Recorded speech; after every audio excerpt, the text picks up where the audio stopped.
안녕하세요. 황소고직 시어머니에 대해서 속 시원하게 이야기 좀 하고 싶어서 이렇게 펜을 들었어요. 가벼운 마음으로 들어주세요. 저는 결혼한 지 9년차 30대 후반 가정주부예요. 저희 시어머니 이야기를 하려면 저와 제 결혼 생활에 대해서 먼저 이야기를 해야 할 것 같네요. 제가 고등학교 2학년 때 아버지의 사업이 부도가 나면서 저희 집은 말 그대로 쫄딱 망했어요. 대학에 진학해 사회복지학을 전공하고 싶었지만 형편이 어려워 결국 고등학교 졸업 후 바로 취업 전선에 뛰어들 수밖에 없었지요. 그렇게 시작한 첫 직장은 직원이 8명인 소기업이었고 그곳에서 저는 격리로 일했어요. 그 이후로도 직장만 조금씩 달라질 뿐 직업 자체가 크게 변하는 일은 없었네요. 생활이 나아지면 늦게라도 대학에 가야겠다고 생각했지만 부도 이후로 급격하게 건강이 나빠지신 아버지는 결국 2년 뒤 세상을 떠나셨고 어머니 역시 성치 않은 몸으로 생활비라도 버시겠다며 여러 가지 일을 병행하시다 쓰러지셨지요. 그리고 얼마 지나지 않아 어머니도 아버지 뒤를 따라가셨네요. 저는 순식간에 혼자가 되었어요. 비록 대학은 가지 못했지만 배움에 대한 열정과 갈증은 가득했어요. 그래서 어디서든 좋은 강연이나 수업이 있으면 빠지지 않고 참여했어요. 그러다 하루는 벤처기업을 창업한 청년기업가의 강의를 듣게 되었지요. 지역구청에서 문화수업의 일환으로 온 그는 항상 긍정적인 마음으로 할 수 있다는 의지를 가지고 꾸준히 노력하라는 다소 상투적인 주제에 대해 이야기했지만 그럼에도 불구하고 빛나는 눈빛과 위풍당당한 자세가 참 인상적이었어요. 2시간 남짓한 강연이 끝나고 인근 서점에 잠깐 들려서 책 구경을 하다 보니 허기가 지더라고요. 근처에서 간단히 욕이나 하고 갈까라는 생각에 근처 떡볶이집에 들렸어요. 그런데 좀 전까지 제 앞에서 강의를 하던 그 사람도 그곳에 있더라고요. 생각지도 못한 우연에 반가운 마음이 앞서더라고요. 사실 그는 제가 거기 있었는 줄도 몰랐을 텐데 말이죠. 아무튼 제가 그때 무슨 생각이었는지 모르겠지만 괜히 아는 척을 하고 싶더라고요. 그래서 안녕하세요 하고 다가가 인사를 했어요. 그 사람을 누구냐는 표정으로 저를 보길래 좀 전에 강연 잘 들었어요 라고 인사를 건넸지요. 그러자 그의 얼굴에는 약간의 당황스러움과 동시에 반가움이 떠오르는 것 같았어요. 그는 저에게 들어줘서 감사하다며 괜찮으시면 여기 앉으시라고 하더라고요. 지금 생각해보면 그게 우리의 첫 데이트나 마찬가지였네요. 고등학교 때 미국으로 유학을 가 하버드를 졸업하고 한국으로 들어와 벤처기업을 창업한 청년기업인이었던 그는 자신만만하고 적극적인 사람이었어요. 게다가 다른 사람을 배려하는 따뜻한 마음씨까지 갖추고 있었지요. 그를 만나본 제 친구들은 다 백마탄 왕자님이 따로 없다며 절 부러워하더라고요. 하지만 사실 그의 완벽한 조건을 생각하다 보면 때로는 제 자신이 자꾸 초라하게만 느껴지기도 했었지요. 아무튼 한 번은 그런 그가 술에 잔뜩 취해서 자기 어머니에 대해서 이야기를 하더라고요. 어머니가 자기를 키우는데 참 많이 고생을 하셨다고요. 사실 저는 고등학교 때부터 유학 가서 하버드까지 나올 정도면 집이 잘 사나 보다라고 막연히 생각했었거든요. 그런데 그가 말하기를 아버지는 외도로 진작에 처자식을 버리고 집을 떠나셨대요. 그 이후로 어머니가 식당에부터 건물 청소까지 안 해보신 일이 없다고 하더라고요. 오로지 자기 하나 잘 키워보시겠다는 마음으로요. 그러다 보니 기대도 크시고 욕심도 많으시다고요. 그때만 해도 저는 그 기대와 욕심이 뭔지 정확히 알지 못했었지요. 그와 연인이 된 지 2년이 조금 지난 여름날이었어요. 회사에서 일을 하고 있는데 모르는 번호로 전화가 오더라고요. 평소라면 모르는 번호는 잘 받지 않는데 마침 기다리던 전화가 있었거든요. 그래서 전화를 받으니 조금은 쌀쌀맞은 목소리를 가지신 중년의 여인에게 걸려온 전화더라고요. 박성훈 여자친구 전화번호가 맞습니까? 라고 묻길래 누구시냐고 물었지요. 그러자 나 박성훈 엄마 되는 사람입니다. 잠깐 만날 수 있을까요? 라고 하더라고요. 저는 알겠다고 대답은 했지만 사실 순간 깜짝 놀라고 긴장한 탓에 지금도 정확히 뭐라고 대답했는지 기억이 나질 않아요. 하던 일을 정리하고 회사 근처 카페에서 그의 어머니를 만났어요. 귀 밑에서 찰랑거리는 검은 단발머리에 뿔테 안경을 쓰신 어머님은 한눈에 봐도 성격이 세고 깐깐하다는 느낌을 풍기셨어요. 어머님은 저에게 뭘 마시겠냐고 묻지도 않으시고 종업원에게 커피 2잔을 주문하시더군요.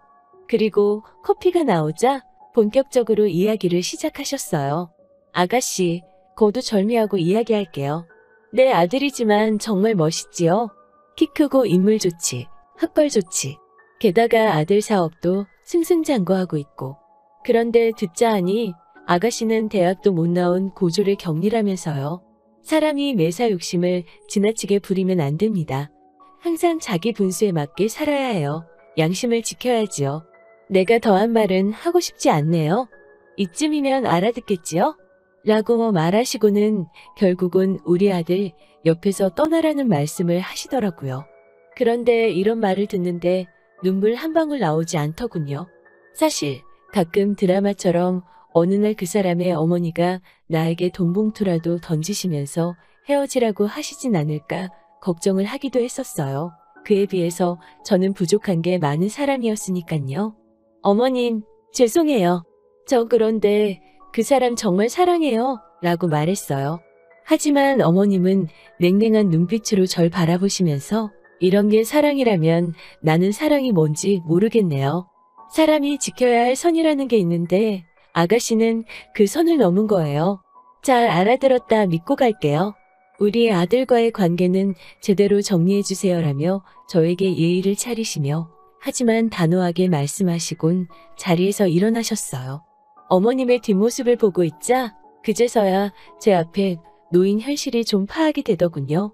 그날 밤 저는 그에게 연락해 회사 근처 포장마차로 와달라고 했어요. 사실 그와 2년 가까이 만나오면서도 한 번도 흐트러진 모습을 보여주지 않으려 했었고 솔직히 단 한 번도 잠자리조차 같이 하지 않았어요. 그가 몇 번이고 원했었고 저 역시 그에게 저를 맡기고 싶은 순간도 몇 번이나 있었지만 쉽게 허락하고 싶지 않았어요. 제가 지켜낼 수 있는 유일한 자존심이었다고 말하면 이해가 되실까요? 하지만 어머님을 만났던 그날만큼은 그에게 모든 걸 털어놓고 기대고 싶어지더라고요. 그가 오기를 기다리며 혼자 닭발과 소주를 시켜놓고 한 잔 두 잔 홀짝거리고 있었어요. 그리고 혼자서 소주 한 병을 거의 다 끝냈을 무렵 그가 도착했어요. 이런 제 모습을 처음 본 그는 크게 놀랐는지 무슨 일이냐고 묻더라고요.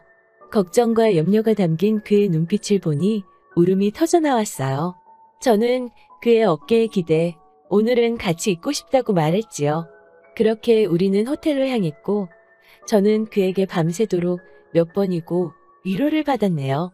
비록 어머님이 헤어지라고 말씀하셨지만 그게 말처럼 그렇게 쉽나요? 어머님과의 만남 이후로는 하루하루 살얼음판을 걷는 기분으로 그와 만나고 있었어요. 다니던 직장도 그만두고 그의 회사에서 일을 돕기 시작했어요.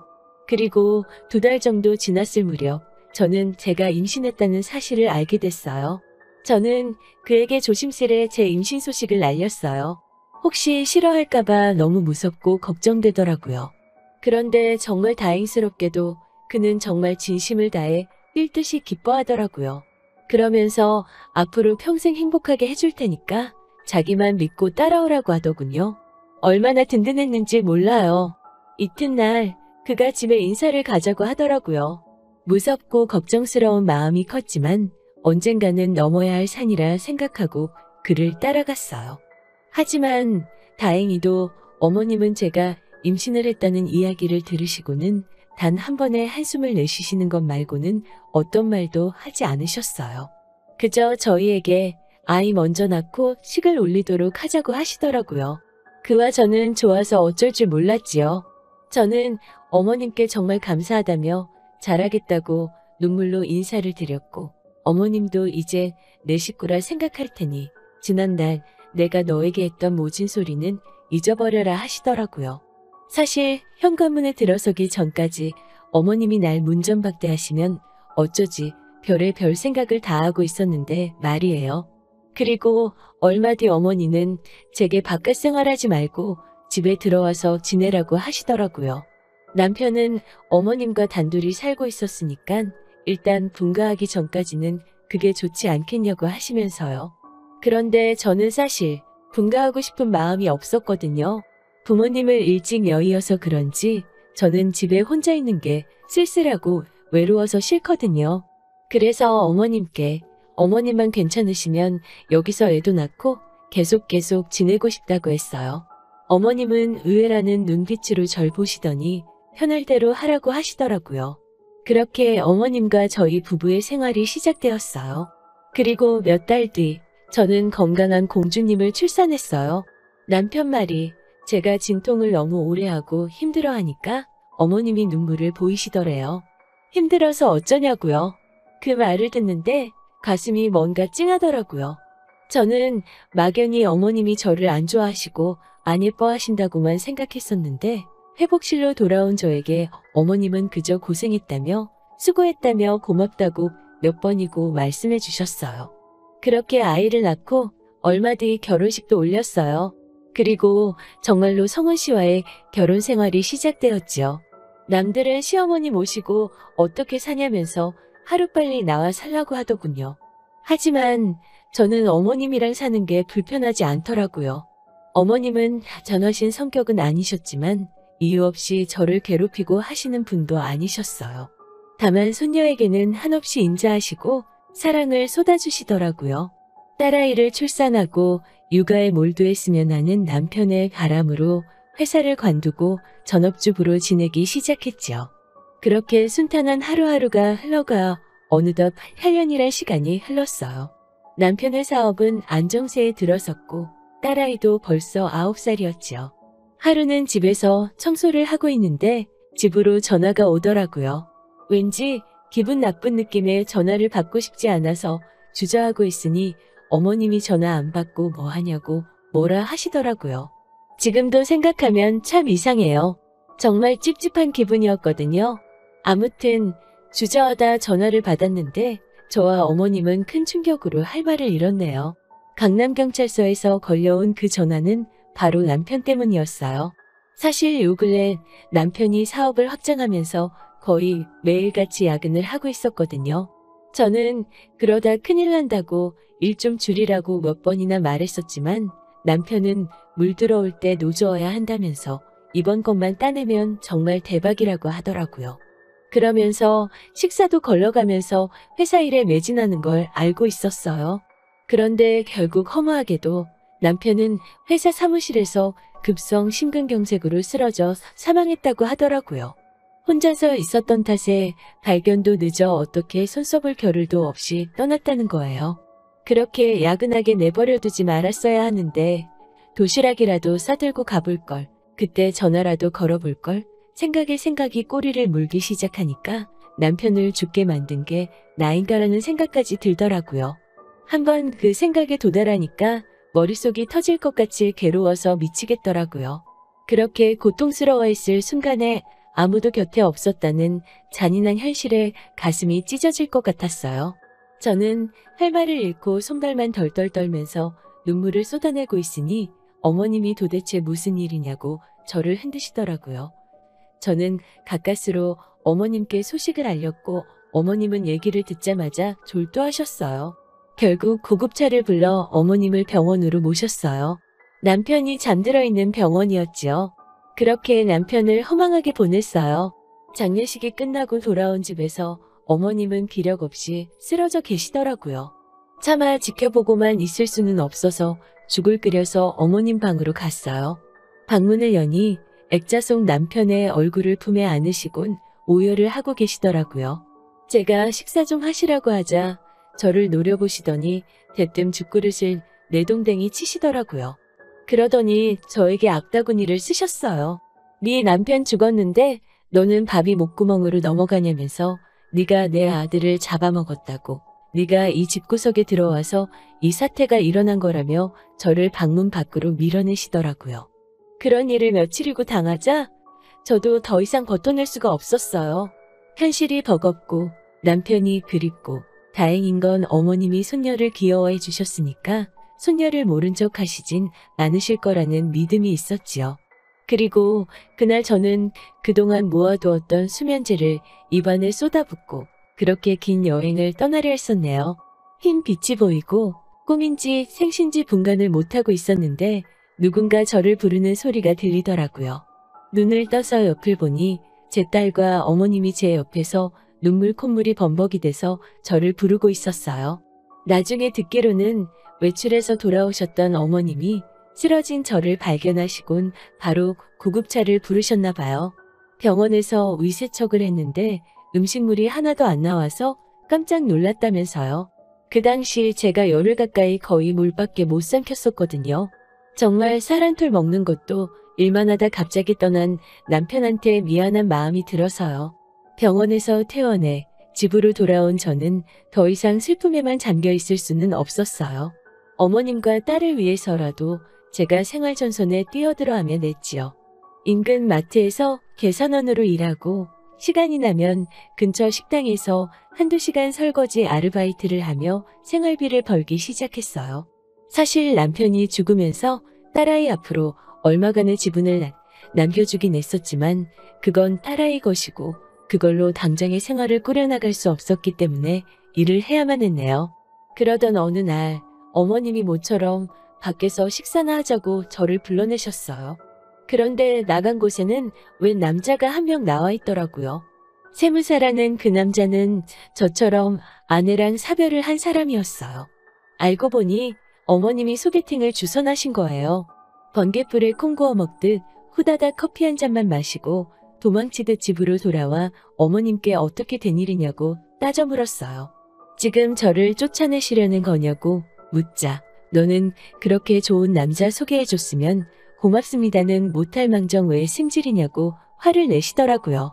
제가 언제 좋은 남자 소개해달라고 했냐고 하자 시어머니한테 그게 무슨 말버릇이냐고 역성을 내시니 어이도 없고 짜증도 나더라고요.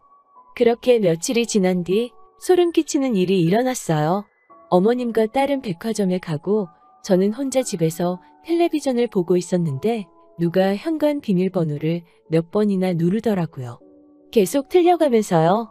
혹시 도둑인가라는 생각이 들어 인터폰으로 현관을 내다보니 어머님이신 거예요. 놀라서 저는 문을 열어드리고는 왜 이렇게 틀리세요라고 하자 갑자기 기억이 안 나서 그랬다고 하시더라고요. 그런데 어머님만 계시고 딸이 안 보이는 거예요.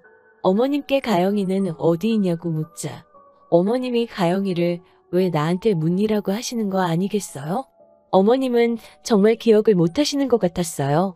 놀라서 어머님이 가셨던 백화점으로 뛰어가 그 일대를 샅샅이 뒤지니 다행히도 가영이가 백화점 지하 푸드코트에 앉아있더라고요. 얼마나 놀랐는지 집에 와서도 한참이나 가슴이 진정되지 않았어요. 제가 가영이와 함께 집에 들어오자 어머님은 이렇다 저렇다 말씀 없이 눈물만 흘리시고는 방에 들어가시더라고요. 저는 속으로 어머님도 많이 놀라셨나 보다 짐작만 했을 뿐이지요. 지금 생각해보면 제가 좀 더 빨리 눈치챘어야 하는 건데 말이에요. 며칠 뒤 집안 청소를 하다가 저는 어머님 방에서 생각지도 못한 것을 발견했어요. 그건 바로 어머님의 진단서와 약봉투였지요. 얼마 전부터 뭘 챙겨 드시길래 뭐냐고 여쭈니 영양제라고 하셨었는데 진단서를 보니 노인 성치매라고 되어 있더라고요. 어머님이 그동안 보이신 이상한 행동들은 어머님의 치매 증상이었던 거지요. 그저 먹고 사는데 급급해서 어머님의 변화도 빨리 눈치채지 못했던 제 자신이 어찌나 바보 같고 속상하던지요. 하지만 어머님은 그 사실을 저에게 알리고 싶지 않으셨는지 그 약봉지를 옷장 바닥 구석에 밀어넣어 숨겨두셨더라고요. 어머님의 자존심을 지켜드리고자 저도 그 자리에 다시 넣어놓고 아무런 내색도 하지 않았어요. 그렇게 어머니와 저희 연극이 시작되었네요. 그러던 어느 날 아침 별일 없으신가 하고 어머님 방에 갔더니 소변으로 이불이 흥건하더라고요. 어머님은 저를 보고 어쩔 줄 몰라 하시고요. 저는 아무것도 모르는 척 물 쏟으셨어요? 라고 말하곤 조용히 그 이불을 가지고 나와 세탁기에 넣었어요. 돌아가는 세탁기 앞에 쪼그려 앉아 한참을 울었네요. 그리고 이튿날 어머님은 어디서 구하신 건지 여러 개의 결혼회사 전단지를 꺼내어 보여주시더라고요. 제가 웃으며 어머님, 남자친구 필요하세요? 하고 여쭙자 내가 아니고 너라고 하시는 거예요. 저더러 얼른 좋은 사람 만나서 이 집 나가라고 그러시더군요. 제가 도대체 왜 저를 못 내쫓아서 안달이시냐고 그러자 만사 귀찮으니까 너도 가영이도 다 내 눈앞에서 사라지라고 하시더군요. 저는 어머님 눈을 똑바로 쳐다보곤 아무데도 안 갈 거라고. 여기서 천년만년 어머님이랑 살 거니까 그런 말씀 하지 마시라고 그랬어요. 어머님이 또 남자 소개시켜준다고 하시면 저도 이제 동네 할아버지들 다 모시고 올 거라고요. 어머님은 그제서야 흐느끼시며 내가 치매라는데 더 아파지면 네가 힘들어서 안 된다고. 너 내보내고 요양원에 가려고 하니까 가영이 데리고 나가라고 그러시더군요. 내가 그동안 너를 그렇게 힘들게 했는데 무슨 면목으로 너를 붙잡으냐고요. 하지만 저에게는 어머님이 친정어머니나 마찬가지거든요. 저는 그런 약한 말씀은 하지 마시라며 어머님을 꼭 안아드렸어요. 하지만 어머님의 병세는 하루가 다르게 악화되더군요. 한 번은 어머님이 방에 계신 걸 확인하곤 안심하고 부엌일을 하고 있었는데 그 잠깐 사이에 어머님이 집을 나가셨더라고요. 신발도 짝짝이로 신고 어머님을 찾기 위해 무작정 대문 밖으로 달려나갔어요. 동네를 샅샅이 살폈으나 찾을 수가 없었지요. 평소에 아들 보러 가고 싶다는 말을 입에 달고 사셨기에 혹시 버스 정류장이나 지하철역에 계신가 싶어 가보니 버스비가 없다고 승차를 거절당하고 계시더라고요. 또 하루는 갑자기 가만히 있는 장롱이 빙글빙글 돌아서 어지러워 죽겠다고 하시더라고요. 왜 가만히 있는 장롱이 돌겠냐며 함께 장롱을 만져보고 어머님을 장롱에 기대어 서보기도 했지만 도저히 믿지를 못하시더군요. 저에게 장롱 좀 못 돌게 하라고 조르기 시작하시면 제가 할 수 있는 일은 아무것도 없었지요. 그저 장롱을 가지고 이리저리 말 그대로 생쇼를 해가며 어머님이 포기하실 때까지 기다릴 뿐이었어요. 점점 어머님의 상태가 심각해지자 하루는 담당 의사 선생님께서 저에게 조심스레 어머님을 요양원에 보내시는 게 좋겠다고 권유하시더라고요. 그리고 그때 생각지도 못했던 사람이 저희를 찾아왔어요. 그건 바로 어머님의 딸이었지요. 사실 남편에게는 누나가 한 명 있었어요. 어머님이 한 푼 두 푼 모아두었던 돈을 들고 남자랑 야반도주를 했다라고만 들었던 그 누나였어요. 건너 어머님이 아프시다는 이야기를 듣고는 유산이 탐나서 온 것 같다고 동네 이웃들이 수근거리더군요. 신우는 어머님은 요양원에 모시고 이 집은 팔아야겠다고 하시더군요. 친딸이 나타나서 저러니 제가 뭐라고 할 방법이 없었어요. 그저 어머님께 자주 찾아뵙겠다 말씀드렸지요. 어머님은 그 와중에도 제게 내 생각은 하지 말고 네 인생 살라고 하시더라고요. 그런 저희를 보며 신우는 엄마도 적당히 하라며 요양원 가면 밥도 잘 주고 사람들도 잘해준다는데 뭐가 걱정이냐면서 빈정거리더라고요. 자기 남동생이 죽었을 때도 콧배기도 안 비치더니 아파트 판돈 챙기려고 나타난 신우가 정말이지 인간이 맞나 싶더군요. 어머님은 신우에게 이런저런 말씀도 하지 않으셨어요. 하지만 돌아 누워 계신 어머님 어깨가 들썩이는 걸 보곤 울고 계신다는 걸 알 수 있었지요. 그렇겠지요. 거의 10년도 넘게 연락도 없던 딸이 오자마자 엄마 어떠냐고 묻는 게 아니라 요양원에 보낼 궁리만 한다는 현실이 얼마나 서글프셨겠어요. 그런데 이튿날 아침 어머님이 다급한 목소리로 저를 불러내시고는 얼른 어디 좀 다녀오자고 하시는 거예요. 그렇게 간 곳은 부동산이었어요. 부동산 사장님은 다 준비해 두었다면서 녹음기와 카메라를 켜서 저희를 찍기 시작하더라고요. 어머님은 저에게 아파트 명의를 양도해 주시려고 하시더군요. 이 아파트가 그래도 재개발 호재도 있고 해서 가격이 많이 올랐거든요. 어찌됐건 저는 못 받는다고 제가 한사코 사양하자 내 정신이 맑을 때 너한테 주려고 하니까 받아서 가영이 키우는데 쓰라고 하시더라고요. 신호가 쫓아오기 전에 끝내자면서 부동산 사장님과 함께 서두르시는 어머님을 보고 감사하기도 하고 죄송스럽기도 하고 마음이 복잡했어요. 어머님은 이거 가지고 좋은 남자 만나서 시집가서 새 인생 살라고 또 그 말씀을 하시더군요.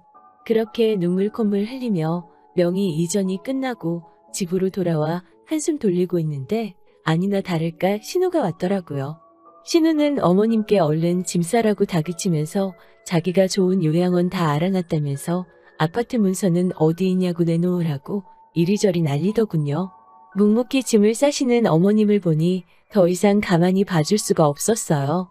저는 신우 앞을 막아서곤 신우에게 당장 이 집에서 나가라고 소리쳤어요. 어머님한테도 짐 싸지 마시라고 했지요. 어머님이랑 저 친모녀나 마찬가지예요. 제가 모신다고요. 어머님 절대 아무데도 못 가신다고 안 보낼 거예요. 라고 했어요. 그러자 신우는 효분한 애라며 비아냥거리면서 어머님을 째려보더군요. 빨리 짐 안 싸고 뭐 하냐고 어머님을 재촉하자 어머님은 이러지도 저러지도 못하고 계셨어요.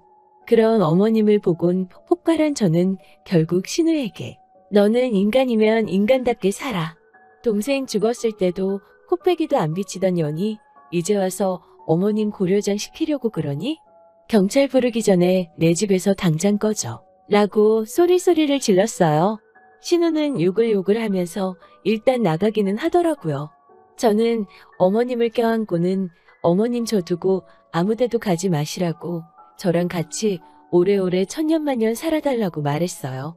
어머님은 그동안 내가 너한테 잘해준 것 없는데 이렇게 해주니 너무 고맙다며 눈물을 보이시더군요. 그 이후로 일주일 정도 지났네요.